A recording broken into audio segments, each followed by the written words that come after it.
Bueno, como ustedes saben, en Villa María del Triunfo ocurrió una tragedia. El gobierno ha anunciado estado de emergencia en 4 distritos. No le tengo yo mucha fe a los estados de emergencia de este gobierno, pero en fin, más allá de eso, queríamos buscar a un especialista que nos ayude a entender un poco por qué puede haber sucedido lo que ha sucedido y mirar un poco la problemática del gas y la seguridad que amerita además el tener en el Perú una industria gasífera potente, en crecimiento, pero que al mismo tiempo hay que ser cuidadosos con ella. Estamos hablando finalmente de un combustible. Es el ingeniero Carlos Herrera Descalzi, exministro de Energía y Minas, quien nos ayuda a desmenuzar este asunto. Ingeniero Herrera Descalzi, bienvenido. Muy buenos días, muchas Gracias por estar con nosotros. Con mucho gusto. A ver, tenemos entendido que la explosión ocurrió durante un proceso de carga de gas natural comprimido en una cisterna que estaba en el grifo, ¿no es cierto? Sí, esto según Ocinermin. Sí. ¿Por qué puede explotar una planta de compresión de gas natural, ingeniero? Ya, esto es lo que se llama depósitos a presión, ¿no? Entonces, hay un depósito donde se almacena el gas. El gas, para poder tener una cantidad importante, tiene que tener una presión muy alta. Okay. El depósito tiene que ser capaz de resistir eso y mucho más. Okay. Entonces, más o menos, la presión a la que se llena esos depósitos es una presión de 250 bar. 250 bar es como 250 atmósferas. Entiendo. 250 atmósferas es, digamos, como 2.500 metros de columna de agua metidos en el mar. ¿Ya? Entonces, y el depósito debe resistir unos 400 bar. Es decir, solamente con 400 bar se podría romper. Si ha habido la explosión es porque el depósito tuvo una falla. En algún momento en el proceso de llenado, algo se ha roto. Y por las figuras que yo no he visto el sitio, he visto más o menos claro, las figuras por televisión, da la impresión que uno de los recipientes se ha roto. Eso significa que el recipiente no está en la capacidad de resistir la presión de carga. ¿Por qué un recipiente no estaría en capacidad de recibir esa presión? Porque se deteriora. Entonces, ¿cuál es la tarea de Ocinerc? Ocinerc habilita a alguien a que tenga el servicio de entregar gas natural comprimido a los vehículos.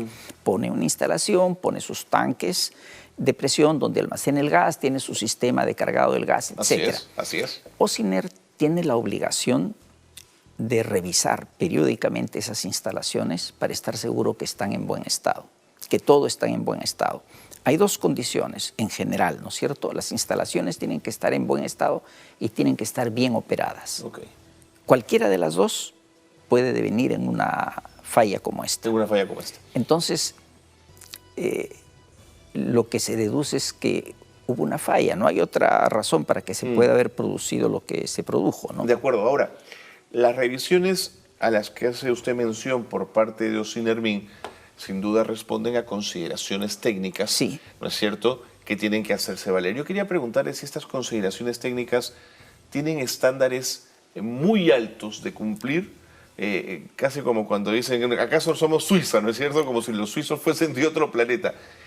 ¿O son estándares muy bajos, ingeniero? No, son estándares internacionales. Son cosas que nosotros no las hemos inventado. Okay. Son cosas que nosotros traemos de otros países donde esta experiencia existe y que tienen principios técnicos, se basan en principios técnicos. Entonces, los estándares en ese sentido no se discuten y entiendo yo que son suficientes. El tema es que también se aplican. Claro. ¿No es cierto? Entonces, si la inspección es suficientemente buena, si la persona que está haciendo la inspección tiene los instrumentos adecuados, si sabe usar los instrumentos, si tiene la experiencia, si tiene el conocimiento, esos son los temas, ¿no? Y los temas también son, o sea, no puede haber inspección todos los días. Entonces, no puede, pues, sería locura. Entonces, el cumplimiento, ¿qué tal se da por parte del propietario, del dueño de las instalaciones? Y habría que preguntarse si Ocinerc tiene la capacidad de hacer las inspecciones con la suficiencia y la periodicidad necesarias. ¿Estos tanques se corroen, se oxidan, la humedad los daña? Sí, puede ocurrir, ya puede ocurrir. O sea, ahí viene otro concepto que es el concepto de mantenimiento. Ujú. Entonces, mantenimiento significa conservación, conservación en buen estado. Y viene un tema de economía. El tema de economía es que cuando no se hace el mantenimiento se ahorra, pero a la larga, Pues. el costo es carísimo, ¿no? Entonces, ese es uno de los temas. Y el otro tema pueden ser temas de antigüedad. Entonces, hay reglas donde dice, pues, esto 3 años, esto 5 años, no más de eso. Y se prolonga indeterminado. Claro. Es algo de lo que podría haber sucedido, sí, por supuesto, ¿no es cierto? estamos analizando esos supuestos. O podrían tener cosas de segunda mano, cosas a las que se le extendió una vida más allá de la que le correspondía, ¿no? Claro. Hay que tener en cuenta que estamos trabajando de presiones altísimas. Por supuesto, 250 bar es una presión terrible. Ahora, siempre se ha hablado de los tanques en relación a sus estructuras y a las soldaduras. Sí. ¿Qué pasa cuando al tanque, por arreglarlo, se le suelda? ¿Garantiza mantener esa presión o es un riesgo? O sea, todo eso está normado. Hay casos en los que se puede hacer, Ok. pero está normado cómo se debe soldar, amigo de mío. qué forma, y después se tiene que probar, ¿no? Entonces, después de una prueba, la prueba es la que determina. Hay varios tipos de pruebas, claro. ¿no? Entonces, pruebas donde al construirlos hay una prueba de presión hidrostática, Ya. una presión mucho mayor para ver que no hayan fugas. Después, cuando se sueldan las soldaduras, se certifican, se toman radiografías o gammagrafías de ellas para poderlas hacer. O sea, existe todo un protocolo para eso. ¿El Perú fabrica este tipo de tanques o se tienen que traer de fuera? Entiendo que en algunos casos se fabrica. Entiendo que en algunos casos se fabrica. Ahora, no creo que en todos los casos, y no sé exactamente cómo lo estén haciendo, porque a veces es más barato traerlo de afuera y a veces Sí, es un más barato chinito, traer de claro. segunda clase, ¿no? Claro. Ahora, son todo este tipo de preguntas, el tipo de preguntas que está en lo de Ocinerca. Todavía. Y hay, digamos, un concepto general, ¿no? El concepto general es que la economía del proveedor, que significa gastar menos, hay que compatibilizarla con la seguridad Claro. del consumidor. Claro, sin duda. ¿No? Sin duda. ¿Estos tanques pueden sobrecalentarse? Sí, cuando uno inyecta gas a presión sobre un tanque, el proceso produce un calentamiento. Peligroso. Para las capacidades de los aceros que hay adentro no debería serlo. Ok. No debería serlo. El acero pierde capacidad con la temperatura, pero no con esos niveles de temperatura. De acuerdo. El gas natural no tiene olor, por lo que al momento quizás de una fuga no podrá ser detectado fácilmente. ¿Esto es así, ingeniero? Sí, pero al gas natural se le odoriza para que pueda haber Correcto.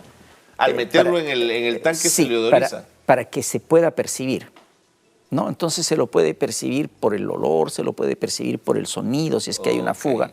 Aquí en este caso escuché que hasta en 2 ocasiones los vecinos han dicho que habían fugas. Sí. Pero una cosa que me preocupó es, mis condolencias a la viuda y creo que la necesidad de que se le ayude, ¿no? No, sin duda. Porque para ella la situación es terrible, pero ella menciona que su esposo le había dicho que había fuga de gas, ¿no? Que ese tanque tenía fugas. Entonces, esa es otra cosa que hay que verificar. Claro. Pero también en 2 ocasiones habían habido indicios de que habían fugas.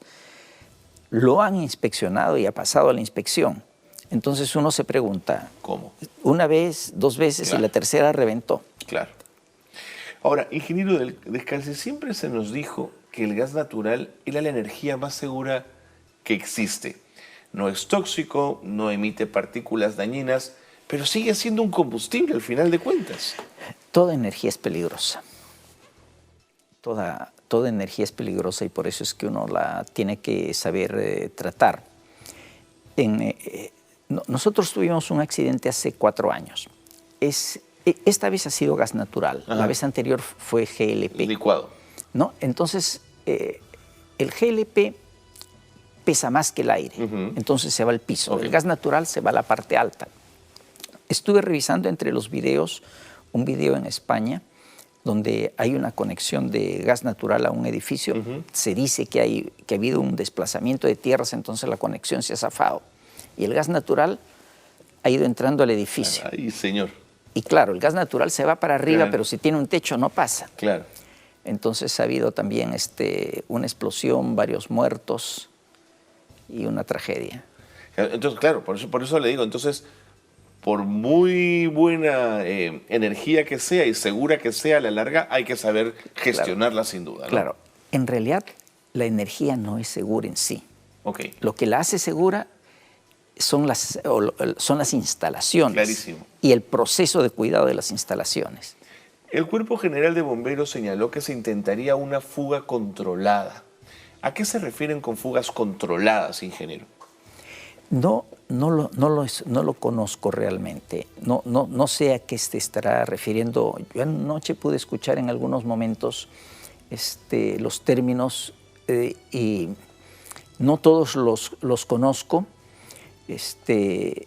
Entiendo que es una deflagración, entiendo que es una explosión, entiendo esos términos, pero las tácticas que aplican no le podría decir. Eso es mejor hacerle la pregunta a ellos. Porque incluso Adrián Sen, el premier, puntualizó que no se trata de una deflagración, sino de una explosión mecánica.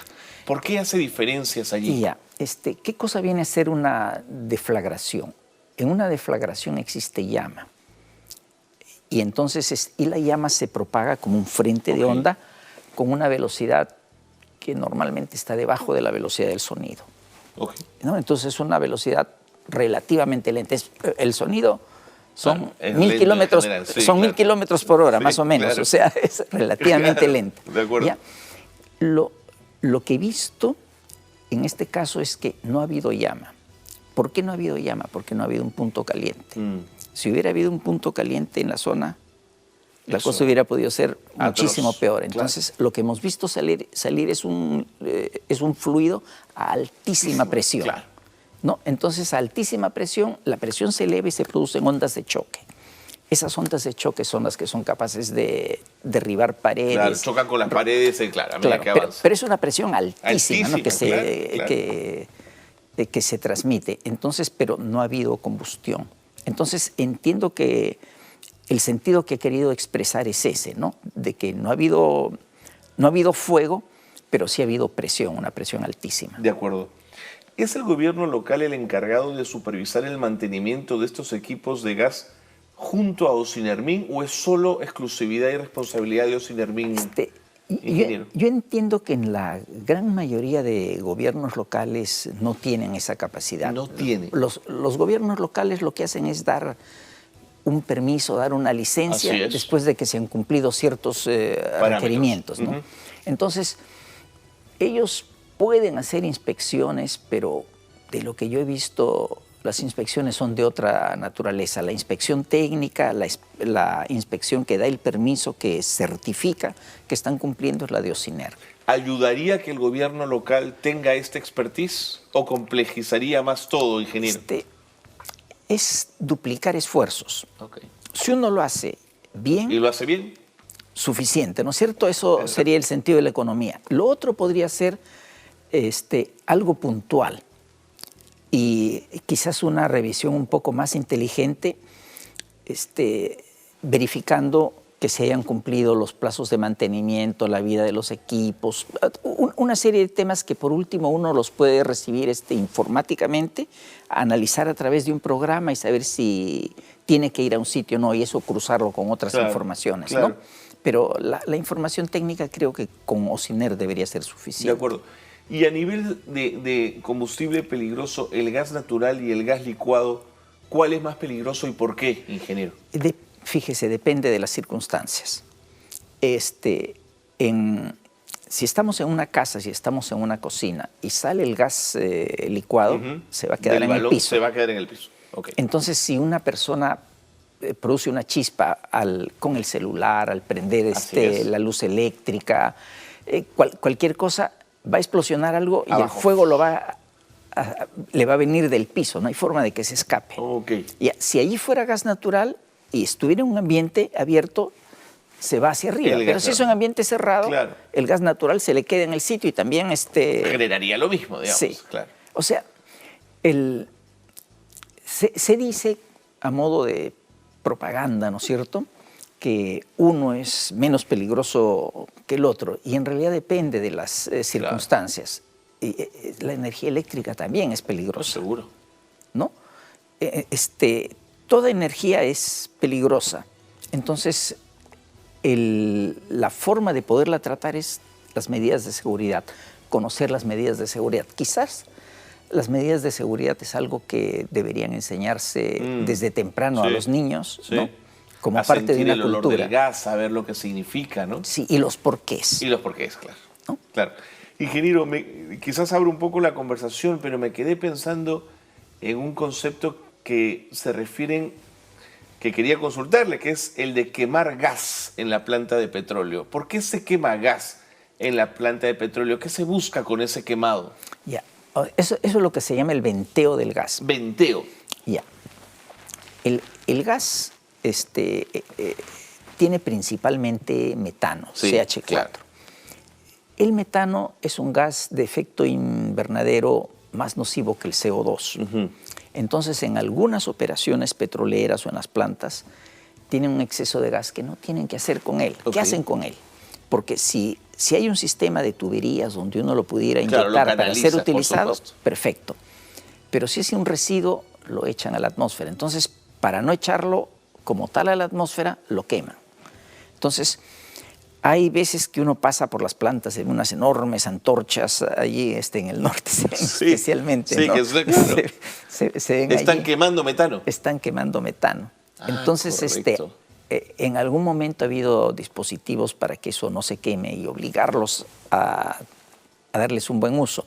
Históricamente, me acuerdo, esto hace un montón de años, cuando se buscaba petróleo, la gente de Petroperú de aquel entonces, le hablo de años bien lejanos, me contaban que muchas veces encontraron gas. Claro.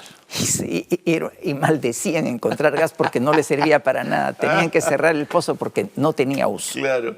¿No? Entonces, ¿cómo es, no? Ese es el sentido, pero hay también un sentido de economía y hay obligaciones que tiene que poner una sociedad, porque finalmente ese es un recurso que debería ser considerado de todos. Entonces, quien está llevando la carne, que también pues se encargue del hueso, no que el hueso se lo pase a los demás. De acuerdo. Ingeniero, desde que hemos comenzado a usar el gas proveniente de Camisea, yo quería preguntarle si tiene la sensación que el manejo en general del gas ha sido ordenado. Cada situación que hemos vivido, que no son muchas, han sido tragedias, por supuesto, pero en general, ¿diría usted que la administración del gas, desde que comenzamos a usar el gas de Camisea, ha sido eficiente y correcta? Se lo respondo comparando dos proyectos.